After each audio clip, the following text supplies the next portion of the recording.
Hey everyone, this is CA Anjali Bakkad and हम लोग आपका सीए इंटर जनवरी 2027 जीएसटी का एग्जाम ओरिएंटेड बैच देख रहे हैं, करेक्ट? ठीक है।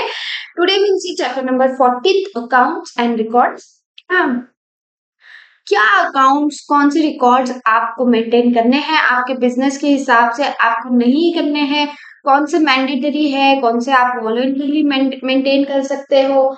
उसके अलावा कब, क्यों, कहाँ, कितने टाइम के लिए अकाउंट्स और रिकॉर्ड्स मेंटेन करना है, सब कुछ डिटेल में पढ़ेंगे, ठीक है।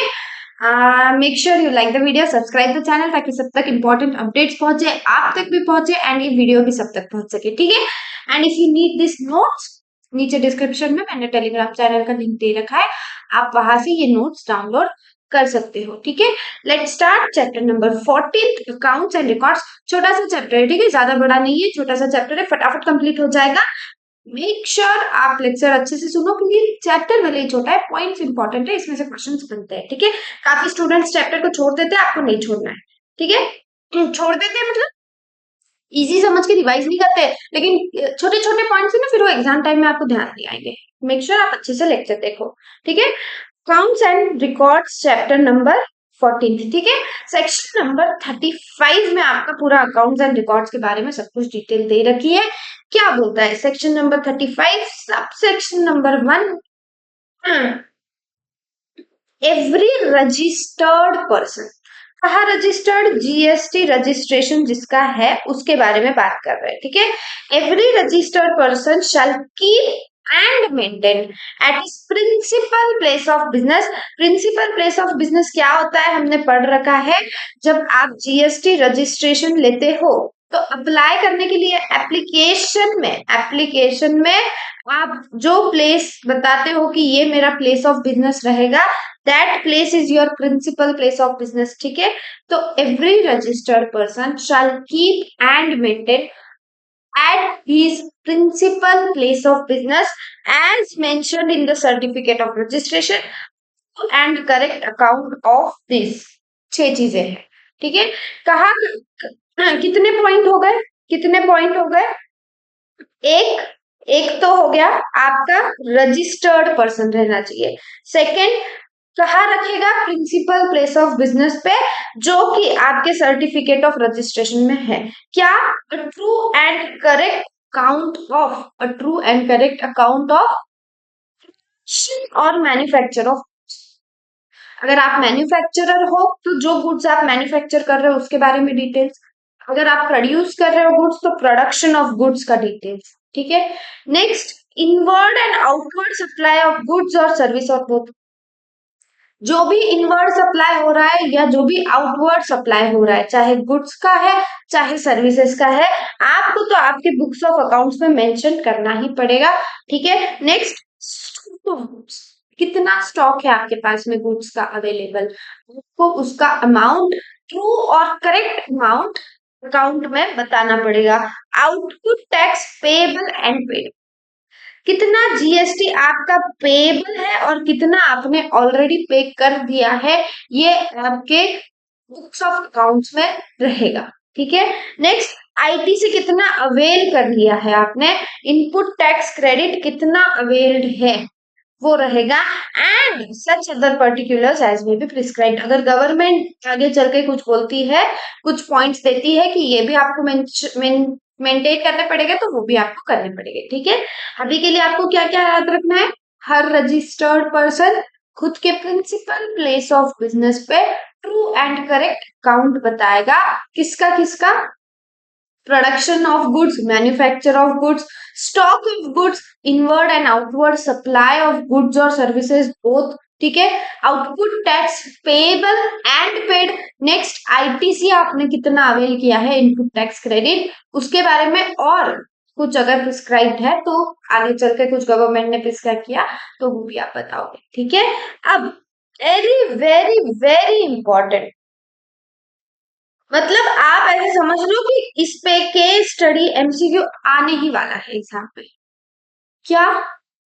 जो आपका स्टॉक ऑफ गुड्स है, स्टॉक ऑफ गुड्स है, और और output tax payable and paid, ये दोनों चीजें आप कंपोजिशन स्कीम में अगर हो तो आपको रिक्वायर्ड नहीं है।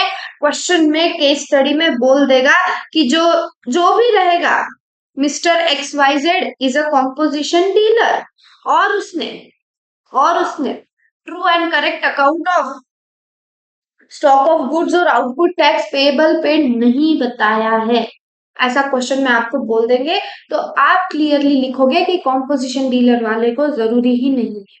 It is not required for composition scheme वाले लोग जो स्टॉक ऑफ गुड्स मेंटेन करे या आउटपुट टैक्स पेएबल पेड जो भी है वो मेंटेन करे। It is not required for composition scheme.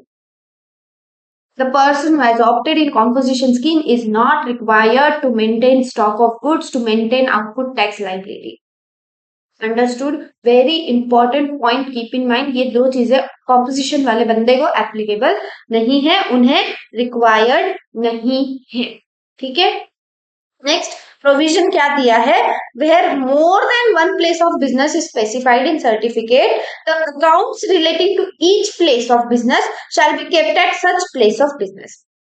जरूरी थोड़ी है ना कि मेरा एक ही प्लेस ऑफ बिजनेस हो, मेरा एक से ज्यादा भी तो हो सकता है। मैं महाराष्ट्र में हूँ, यूपी में हूँ, गुजरात में हूँ, ठीक है, एक से ज्यादा प्लेस ऑफ बिजनेस भी तो मेरा हो सकता है।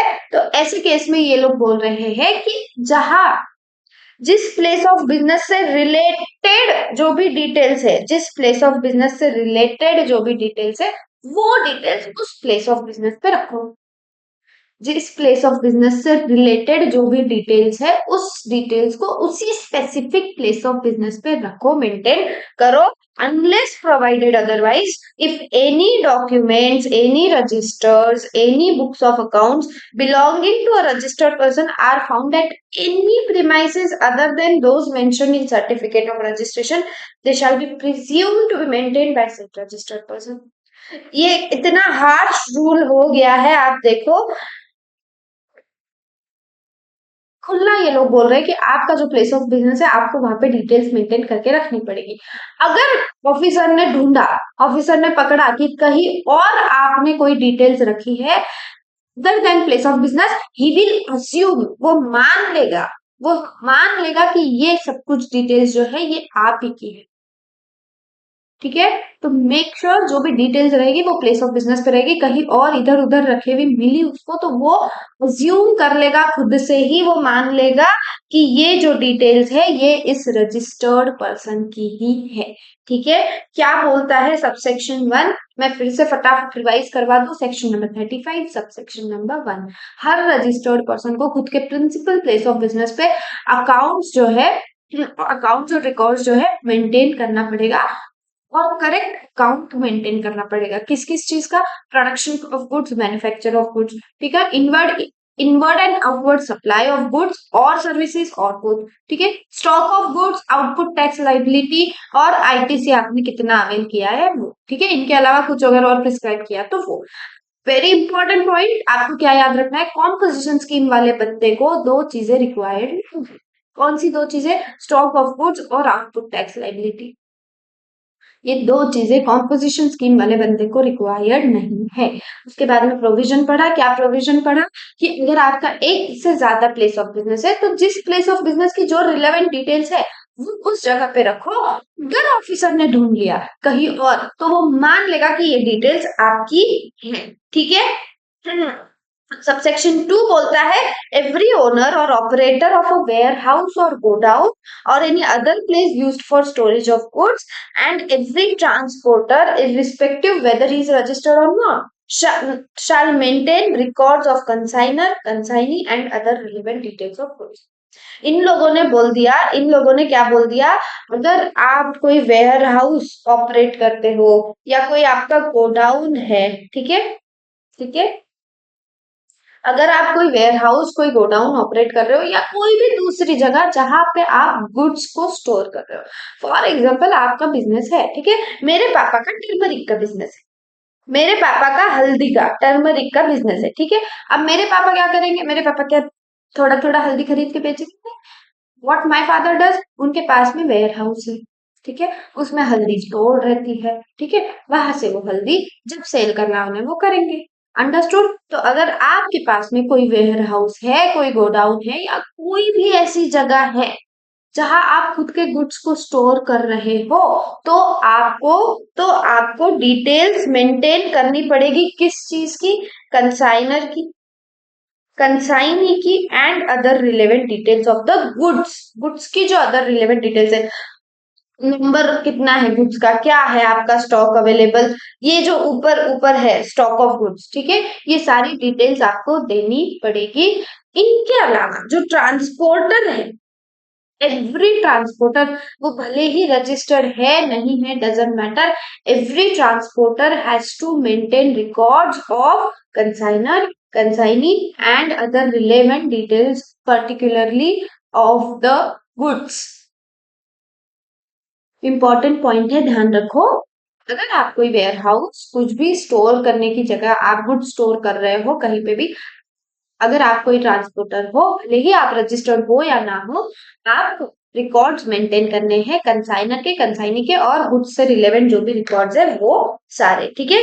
Next, commissioner may notify any class of taxable person to maintain additional accounts और documents for such purpose as may be specified there.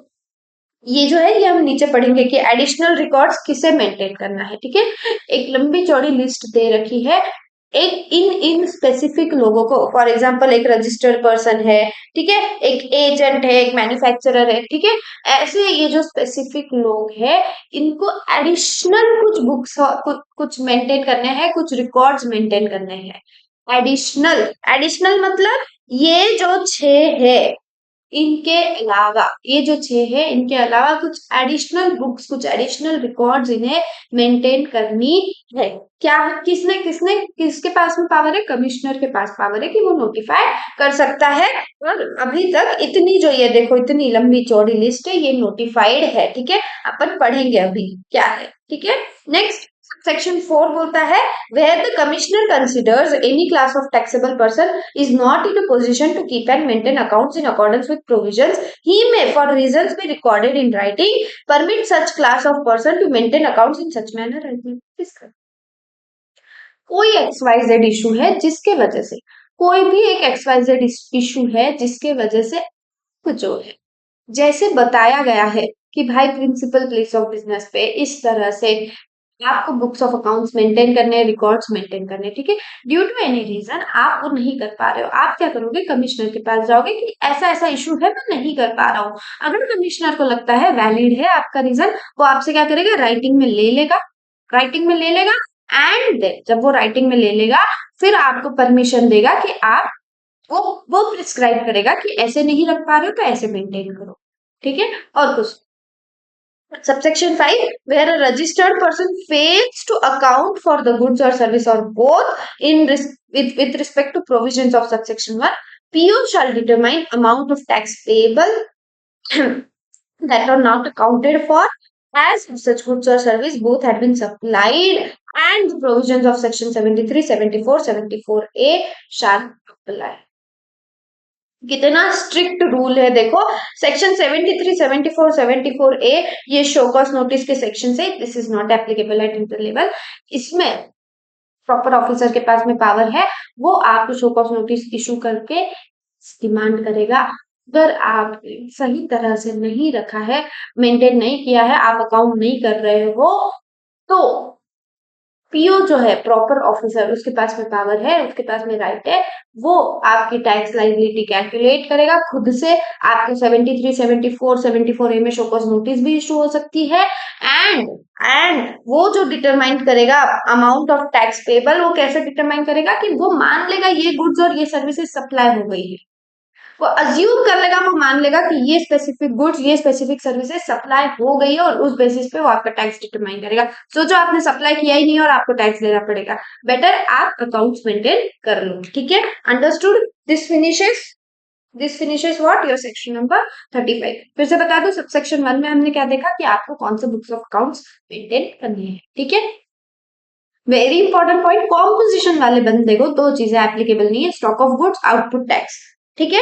उसके बाद हमने देखा अगर आप कोई वेयर हाउस, कोई गोडाउन या कोई भी जगह जहां आप बुक स्टोर करते हो या आप कोई ट्रांसपोर्टर हो, भले ही आप रजिस्टर्ड हो या ना हो, आपको क्या करना है, आपको मेंटेन करना है। क्या मेंटेन करना है, आपको कंसाइनर कंसाइनी की डिटेल्स मेंटेन करनी है। उसके अलावा कंसाइनर कंसाइनी की डिटेल्स के अलावा जो भी गुड्स से रिलेटेड स्पेसिफिक डिटेल्स है वो आपको मेंटेन करनी है। सबसेक्शन 3 में कमिश्नर ने एक लिस्ट दे रखी है कि ये जो बंदे हैं, ये जो बंदे हैं, इन्हें एक एडिशनल डिटेल्स मेंटेन करनी पड़ेगी जो हम अभी देखेंगे। ठीक है। सबसेक्शन 4 क्या बोलता है, कमिश्नर के पास में पावर है। क्या पावर है कि अगर आप कोई एक्सवाइजेड रीजन की वजह से, जैसे स्पेसिफाई किया है सबसेक्शन 1 में, उस तरह से नहीं कर पा रहे हो, बुक्स ऑफ अकाउंट्स आपके रिकॉर्ड्स मेंटेन आप नहीं कर पा रहे हो, तो आप कमिश्नर के पास जा सकते हो। वो राइटिंग में आपसे ले लेगा, उसको अगर वैलिड लगा तो वो आपको परमिशन देगा, वो प्रिस्क्राइब करेगा कि तुम ऐसे नहीं तो ऐसे रखो। ठीक है। सबसेक्शन नंबर 5 क्या बोलता है, अगर पकड़े गए आपने अकाउंट्स रिकॉर्ड्स मेंटेन नहीं किए, कोई स्पेसिफिक गुड्स रिलेटेड, कोई स्पेसिफिक सर्विसेज रिलेटेड, तो पीओ के पास में पावर है, वो आपको शो कॉज नोटिस इशू कर सकता है। वो टैक्स आपका डिटरमाइन करेगा, आपको फिर उतना टैक्स पे करना पड़ेगा। जो पीओ है, प्रॉपर ऑफिसर, वो मान लेगा कि ये गुड्स, ये सर्विसेज जिसका आपने अकाउंट्स मेंटेन नहीं किया है, ये गुड्स, ये सर्विसेज आपने सप्लाई कर दिए, वो मान लेगा। ठीक है। बेटर आप मेंटेन करो। ठीक है। क्या एडिशनल रिकॉर्ड्स है मेंटेन करने हैं स्पेसिफाइड पर्सन को, एक एक पढ़ेंगे अच्छी से। ठीक है। सबसे पहला है कोई भी एक रजिस्टर्ड पर्सन। पर्सन में क्या क्या आता है, हमने पर्सन की डेफिनेशन काफी बार पढ़ रखी है। एक individual, HUF, AOP, POI, company, ठीक है, artificial jurisdiction person, etcetera etcetera, काफी चीजें पर्सन की डेफिनेशन में इंक्लूडेड है जीएसटी लॉ में, ये हमें पता है। तो अगर कोई भी एक रजिस्टर्ड पर्सन है, कोई भी एक रजिस्टर्ड पर्सन है, तो उसे क्या एडिशनल रिकॉर्ड्स, क्या एडिशनल डॉक्यूमेंट उसे मेंटेन करने पड़ेंगे। पहला, उसे गुड्स और सर्विसेज, अगर वो कोई इंपोर्ट या एक्सपोर्ट कर रहा है तो उसे वो मेंटेन करने पड़ेंगे। सही बात है ना, आपका इंपोर्ट एक्सपोर्ट कहाँ मेंटेन होगा, वरना होगा ही नहीं।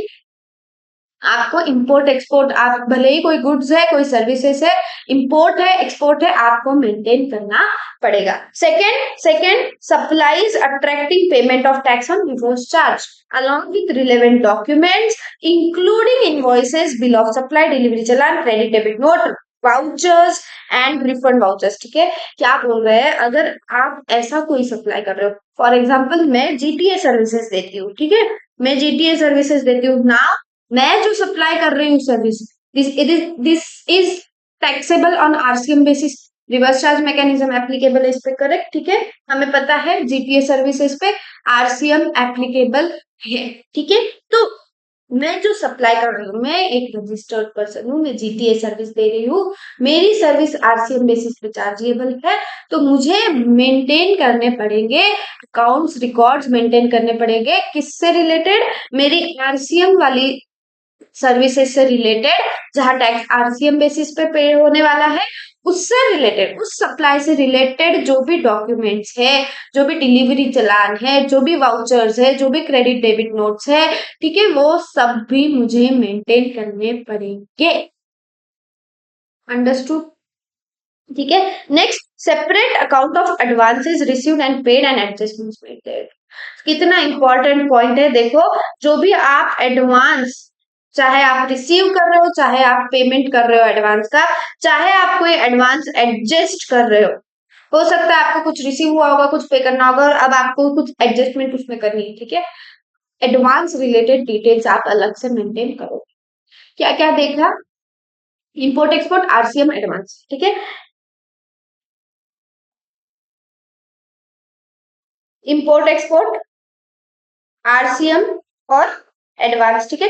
पता है ऐसे नोट्स जो होते हैं ना, उसमें बाजू में अगर लिख लेते हैं ना आप ऐसे, तो आपको आखिरी का जो आपका एग्जाम का 1.5 दिन होता है, या जब आप 2 महीने पहले रिवीजन करते हो, पढ़ाई करने बैठते हो, ठीक है, टेस्ट सीरीज देते हो, ये जो आज बाजू में लिखी हुई चीजें होती है ना, खुद के हाथों से पढ़ते हो, जो कीवर्ड्स है वो बाजू में लिख लेते हो, ये इतने ज्यादा हेल्पफुल होते हैं, ये आपका इतना टाइम बचाते हैं। आपको इतनी बड़ी बड़ी 1 2 3 4 5 लाइन नहीं पढ़नी है, आपको सिर्फ 3 वर्ड्स पढ़ने हैं, जिससे आप पूरी 5 लाइन याद आ जाएगी। क्योंकि आपको एग्जाम में वर्ड टू वर्ड लिखना है कि नहीं, आपको खुद के ओन लैंग्वेज में एक्सप्लेनेशन लिखना है। Understood. Institute doesn't want you to रट्टा everything and write it as it is. No, आपको अगर इम्पोर्ट एक्सपोर्ट आरसीएम एडवांस ये 3 कीवर्ड्स पता है, आप पूरा स्टेटमेंट फॉर्म करके लिख सकते हो आराम से, ठीक है। तो ये रिवीजन का एक तरीका है। मैं हर बार हमेशा हर लेक्चर में आपको बोलती हूँ कि जिस दिन जो लेक्चर किया उसको उस दिन रिवाइज कर लिया करो। जिस दिन जो सब्जेक्ट पढ़ा है, लेक्चर किया है, मैं सिर्फ जीएसटी की बात नहीं कर रही, मैं आपको पूरा सीए इंटर के सिलेबस की बात कर रही हूँ। डिसिप्लिन इज की, कंसिस्टेंसी इज वेरी इंपॉर्टेंट, ठीक है। अभी फॉर एग्जाम्पल आज आपने ये लेक्चर किया अकाउंट्स एंड रिकॉर्ड्स, ठीक है। उसके बाद में आपने इनकम टैक्स का कोई लेक्चर किया है, उसके बाद में आपने कोई अकाउंट्स का कुछ और किया है, ठीक है। आपका क्या काम है, एंड ऑफ द डे आप आधा घंटा, 1 घंटा, 40 मिनट्स, 45 मिनट्स, ठीक है, 1 सवा घंटा काफी होता है, 1 सवा घंटा उससे ज्यादा नहीं लगता है, ठीक है। कोई टीचर कितना ही आपको एक दिन में पढ़ा लेगा, पढ़ा लेगी, वॉट एवर, ठीक है। तो काम है कि जो पढ़ा है पूरे दिन में जो किया है उसको एक रिवीजन कर लो 1 घंटा निकाल के। इससे क्या होगा, आप सोने से पहले वो करोगे तो सबसे पहले तो आपके माइंड में वो, सबकॉन्शियस माइंड में वो घुस गया, ठीक है। जो चीज आपके सबकॉन्शियस, ये दिस ऑल साइंटिफिक। आप रात में सोने से पहले, आप कितनी बार हम देखते हैं, आप रात में सोने से पहले आप जो सोचते हो ना, वो आपको सपने में आएगा, या ऐसा लगेगा कि क्या चल रहा है, वो सबकॉन्शियस माइंड में पता नहीं what scientific reasons are there, लेकिन वो स्टोर होता है। तो जब भी आप सो रहे हो उससे पहले थोड़ा सा 1 घंटा निकाल के रिवाइज कर लोगे ना, तो वो स्टोर हो जाएगा। और जब वो स्टोर होगा तभी तो रिटेंशन पावर बढ़ेगी, तभी तो रिटेन होगी चीजें। आज अगर आपने लेक्चर कर लिया और कल उठ के आपने रिवाइज ही नहीं किया है, और कल उठ के आप सडनली याद करने की कोशिश करोगे ना, आपको याद ही नहीं आएगा।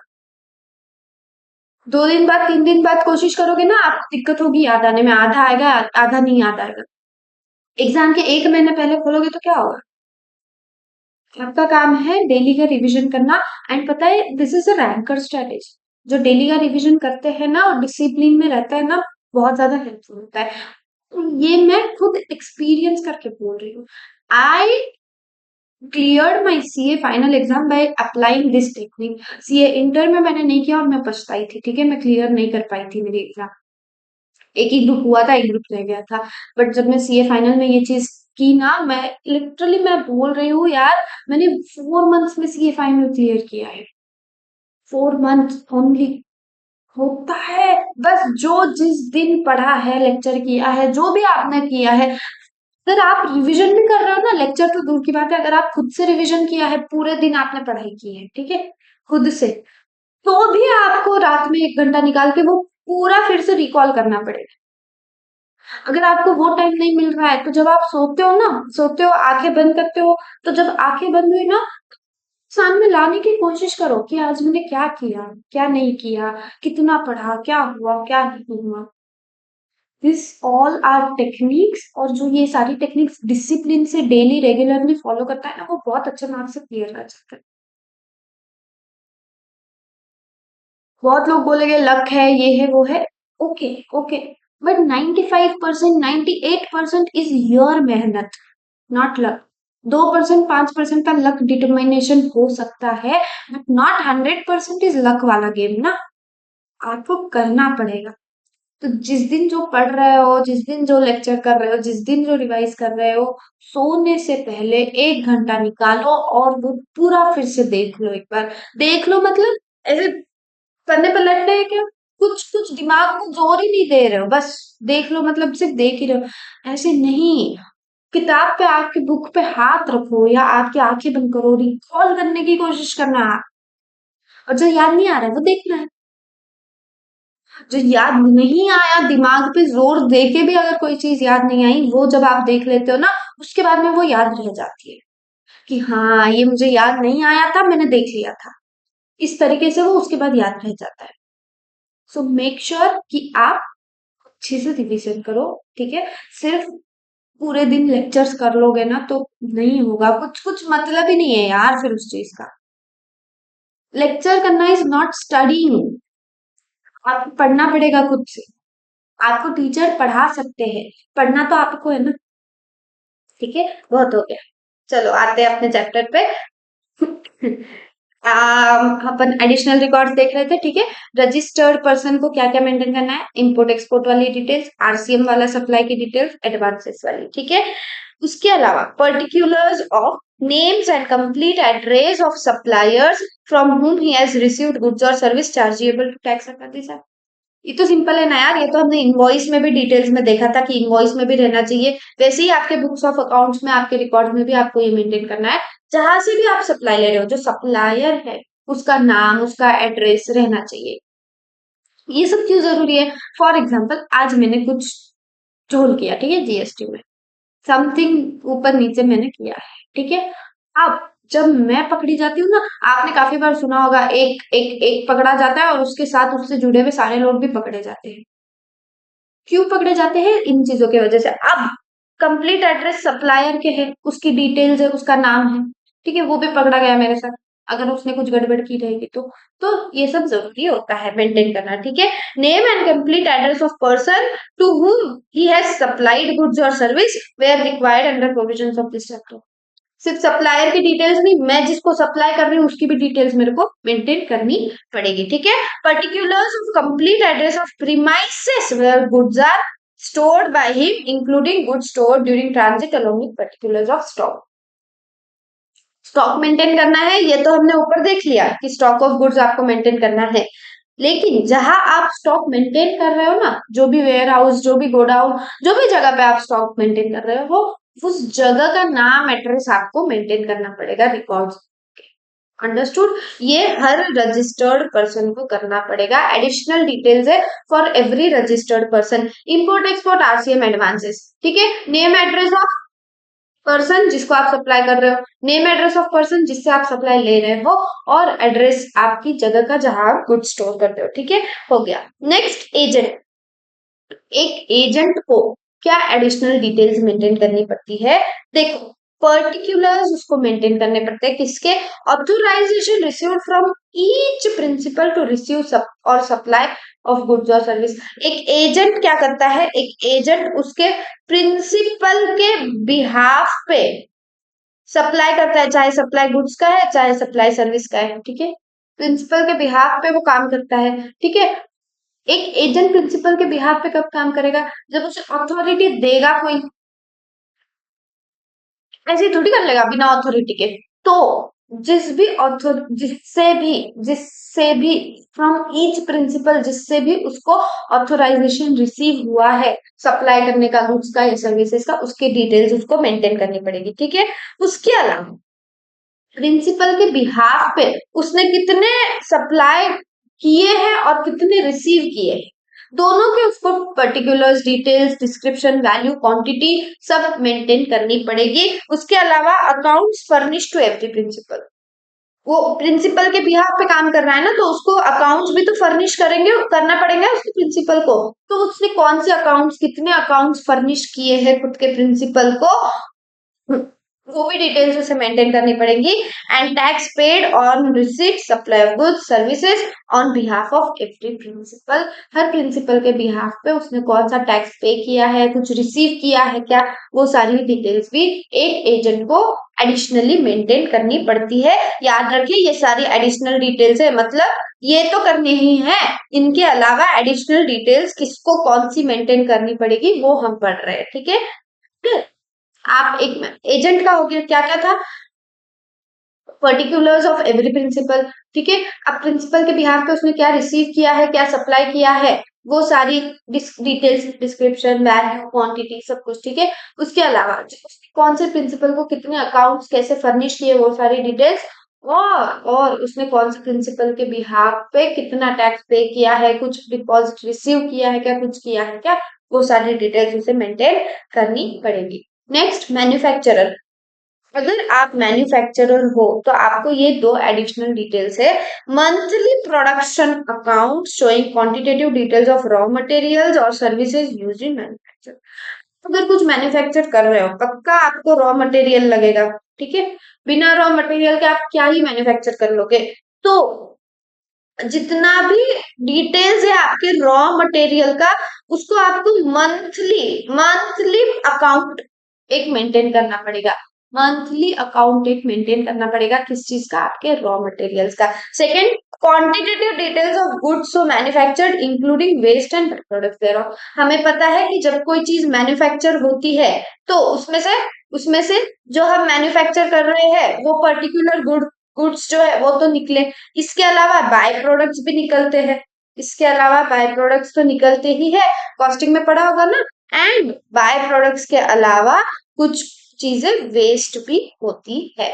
तो ये सारी डिटेल्स, आप कितनी गुड्स मैन्युफैक्चर किए हो, बाय प्रोडक्ट्स कितना है और वेस्ट कितना है, वो भी आपको मेंटेन करना पड़ेगा। किसे किसे, सबको, सबको करना है। एक मैन्युफैक्चरर के लिए ये एडिशनल डिटेल्स है, ठीक है। अगर आप एक सर्विस प्रोवाइडर हो, कोई भी हो सकता है, कोई भी हो सकता है, any person, if he, it, she, ठीक है, any person is a service provider, accounts showing quantitative details of goods used in provision of service, details of ITC utilized and services।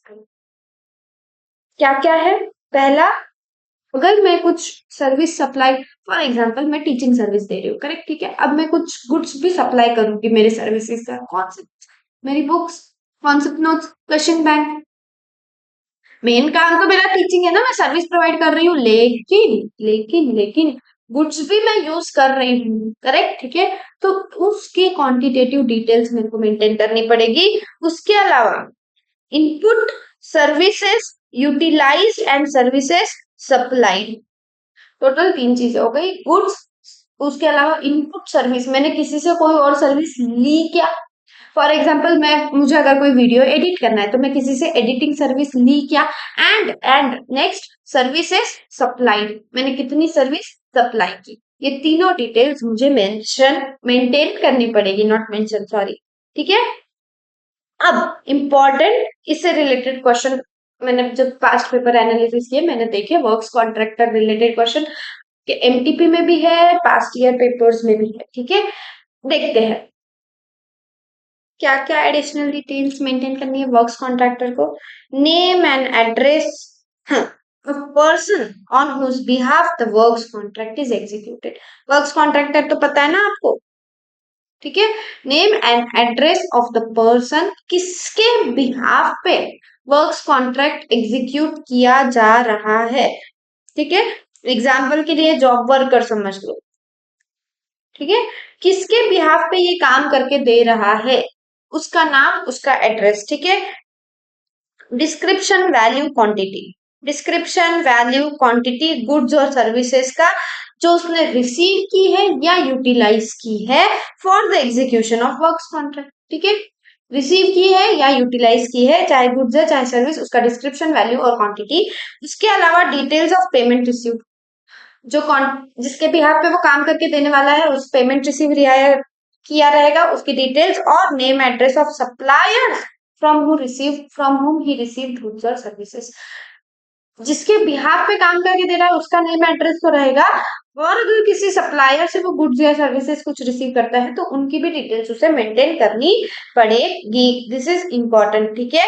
Next, अगर कोई कस्टोडियन या clearing या forwarding agent है, जो clearing agents होते हैं, फॉरवर्डिंग एजेंट्स होते हैं, ठीक है, कस्टोडियन होते हैं जो ख्याल रखते हैं, ध्यान रखते हैं, ठीक है, उन्हें true and correct records in respect of goods handled by him on behalf of registered person, जिसके बिहाफ पे वो गुड्स हैंडल कर रहे हैं, संभाल रहे हैं, उसकी details, and produce the details as and when required by PO, अगर पीओ ने कुछ बोला डिटेल्स देने को तो वो पीओ को भी डिटेल्स देंगे, ठीक है। पढ़ लेना एक दो बार, याद रह जाएगा। ओनर या ऑपरेटर है कोई वेयर हाउस, कोई गोडाउन, कोई ट्रांसपोर्टर अगर है तो तो तो अगर कोई ट्रांसपोर्टर है, मेंटेन करेगा रिकॉर्ड्स किस चीज का, जो उसने ट्रांसपोर्ट किया है गुड्स, वो जितने डिलीवर हो गए वो, and goods stored in transit, 3 चीजें हैं, क्या क्या, जो ट्रांसपोर्ट हो गए, जो डिलीवर हो गए और जो ट्रांजिट में है, तीनों का वो डिटेल्स मेंटेन करेगा अलोंग विद जीएसटी नंबर, किसका, with of registered consignor and consignee for each of his branches, हर ब्रांचेस का जो कंसाइनर कंसाइनी रहेगा उसका जीएसटी नंबर भी उसे मेंटेन करना पड़ेगा। इसके अलावा अगर कोई ओनर ऑपरेटर है किसी वेयर हाउस का या किसी गोडाउन का कोई ओनर है तो उसे क्या करना पड़ेगा, मेंटेन करना पड़ेगा गुड्स का जो कि वेयर हाउस में है, including particular relating to dispatch movement receipt disposal of such goods.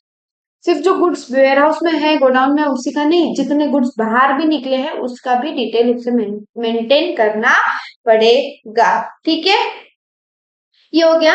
Next, how the accounts and records are to be maintain. कौन से अकाउंट्स रिकॉर्ड मेंटेन करने हैं वो देख लिया, कैसे करने हैं वो देखेंगे।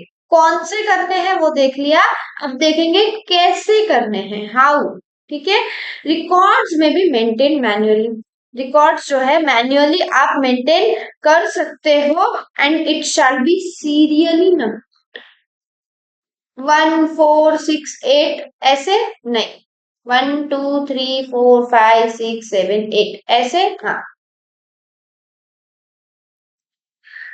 ठीक है, सीरियली नंबर्ड रहना चाहिए रिकॉर्ड्स, पूरे जो है सीरियली नंबर्ड रहने चाहिए। आप मैन्युअली मेंटेन कर सकते हो, बिल्कुल कर सकते हो। ठीक है, और क्या आप मैन्युअली अगर नहीं करना है, आपको इलेक्ट्रॉनिक फॉर्मेट में करना है तो आप कर सकते हो, बिल्कुल कर सकते हो। ये पढ़ लो, इजी है, पढ़ने से ध्यान में आ जाएगा। नहीं नहीं समझा तो डाउट है, कुछ पूछने का है बिल्कुल पूछने का। ठीक है, रिकॉर्ड्स कैसे मेंटेन कर सकते हैं, मैन्युअली बिल्कुल कर सकते हैं, इलेक्ट्रॉनिकली बिल्कुल कर सकते हैं। No entry to be erased और रिटन। एक बार आपने एक एंट्री कर दी, आप उसको इरेज नहीं कर सकते, ना ही आप उसको ओवरराइट कर सकते हैं। ठीक है, no entry shall be erased, no entry shall be overwritten. ठीक है, आपकी अगर कोई एंट्री गलत हो गई तो उसको रिवर्स मारो एंट्री को। ठीक है, बाय टू, ये जनरल एंट्री होती है। ठीक है, कुछ अगर गलत हो गया है तो टू को बाय में डाल दो, टू कर दो एंट्री रिवर्स कर दो, क्या एडजस्टमेंट कुछ कर दो, लेकिन no entry shall be erased, no entry shall be overwritten. Records कैसे मेंटेन कर सकते हो, इलेक्ट्रॉनिकली मैन्युअली जैसे आप चाहो वैसे। ठीक है, next, period of retention of accounts, very important, exam में आता है, पूछा जाता है। 72 मंथ्स, 72 मंथ्स तक from the due date of furnishing annual return आपको आपको क्या करना पड़ेगा, अकाउंट्स जो आपके हैं वो रिटेन करके रखने पड़ेंगे। ठीक है, ठीक है, फॉर एग्जाम्पल अभी क्या चल रहा है, अभी चल रहा है 2026 2027। ठीक है, अभी चल रहा है 2026 2027। अब इस ईयर का एनुअल रिटर्न कब फाइल होगा, इस ईयर का एनुअल रिटर्न कब फाइल करोगे आप, इस ईयर का एनुअल रिटर्न फाइल किया जाएगा टिल टिल ड्यू डेट 31 दिसंबर 2028 रहेगी। ठीक है, 2026, ये 6 है, 2026 2027 का एनुअल रिटर्न कब फाइल किया जाएगा, ड्यू डेट क्या है, ड्यू डेट इज, ये क्यों इशू दे रहा है पता नहीं, इसका ड्यू डेट क्या है, इसका ड्यू डेट है 31 दिसंबर 2028। फ्रॉम 31 दिसंबर 2028 आप यहां से 72 मंथ्स के लिए आपको रिटेन करने पड़ेंगे, आपके रिकॉर्ड्स, आपके बुक्स ऑफ अकाउंट्स आपको रिटेन करने पड़ेंगे फ्रॉम 31 दिसंबर 2028, 72 मंथ्स के लिए। Understood, till the expiry of 72 months from the due date of furnishing annual return. ठीक है, if subject matter is for appeal or revision, retention shall be later on।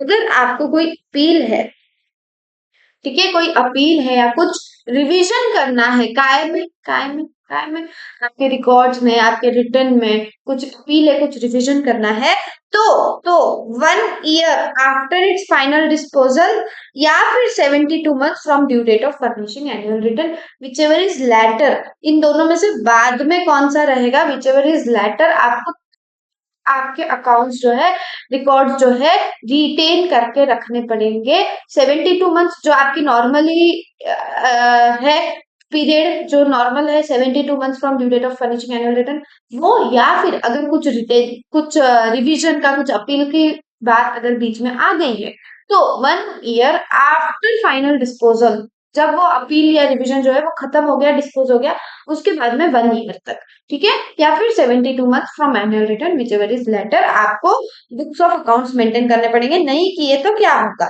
नहीं किया तो proper officer के पास में जो है पावर है वो आपका डिटरमाइन करेगा टैक्स लाइबिलिटी। आपको सेक्शन 73, 74, 74 है जो सोकॉज नोटिस के सेक्शन है जिसमें आपसे टैक्स डिमांड किया जा सकता है, जो आपके इंटर लेवल पे एप्लीकेबल नहीं है, वो अप्लाई हो जाएगी for determination of such tax. PO के पास पावर है, वो आपसे टैक्स कलेक्ट करेगा, ठीक है। ये हो गया आपका पीरियड 72 मंथ्स, ठीक है। उसके बाद हमने देखा कौन से लोगों को क्या क्या एडिशनल डिटेल्स मेंटेन करनी पड़ती है। फिर सेक्शन नंबर 35 हमने देखा, जहां हमने पढ़ा कौन सी डिटेल्स मेंटेन करनी है। वेयर हाउस गोडाउन वाले लोग हैं उन्हें क्या करना है, ठीक है। कमिश्नर के पास में क्या पावर है। उसके अलावा अगर आपने कुछ गड़बड़ की तो सेक्शन 73, 74, 74 है, आपसे टैक्स लिया जाएगा। इंपॉर्टेंट पॉइंट्स क्या क्या थे इसमें, ये कॉम्पोजिशन वाले बंदे को दो चीजें एप्लीकेबल नहीं है, स्टॉक ऑफ गुड्स और output tax payable and paid, ये दोनों चीजें कॉम्पोजिशन स्कीम वाले बंदे को एप्लीकेबल नहीं है, ठीक है। This finishes your chapter number 40 counts and records. Video अच्छा लगे तो बताना, make sure you like the video, subscribe the channel, कुछ डाउट्स है तो भी, ठीक है। मिलते हैं अगले लेक्चर में, तब तक के लिए thank you so much, all the best and bye bye. Make sure you revise, ठीक है, बाय बाय।